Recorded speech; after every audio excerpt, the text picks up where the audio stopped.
В администрации президента собирались кавалеры престижной государственной награды. Последней, как и подобает, пришла единственная дама в этой компании – кавалер ордена Ахзапша со стажем, народная артистка Абхазии Виолетта Маан.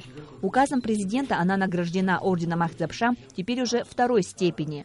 Кстати, первое свое звание – заслуженная артистка республики – она получила в 14 лет. Виолетта Маан поблагодарила президента за награду и отметила, что готова и дальше служить своему народу и любимому театру. Воспевала свою родину, как могла, и в песнях, и в спектаклях. И я готова дальше, если Бог даст такую возможность, продолжить в таком же духе, потому что, когда тебе уделяют такое внимание, у тебя большая ответственность.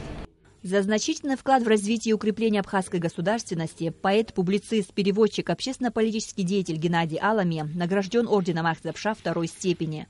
Автор государственного гимна Абхазии Геннадий Аламия заметил, что у него двоякое отношение к наградам. И именно поэтому у него до сих пор нет звания заслуженного или народного поэта страны. Геннадий Аламия убежден, что неправильно получать награду за работу во благо Родины и народа. Но когда на сей раз отметили его труд, не счел возможным отказаться.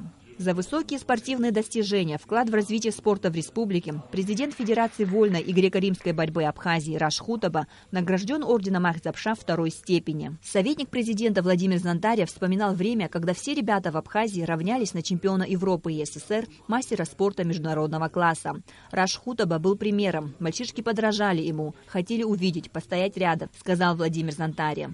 За мужество и отвагу, проявленные в Отечественной войне народа Абхазии, медалью за отвагу награжден Вячеслав Арзенба. Больше 40 лет он проработал в Абхазском драмтеатре. Так совпало, что сегодня у Вячеслава Арзенба юбилей. Президент Рауль Хаджимба поздравил его и вручил подарок. Глава государства отметил, что каждый из присутствующих в своей сфере стал профессионалом, чем внес неоценимый вклад в развитие страны.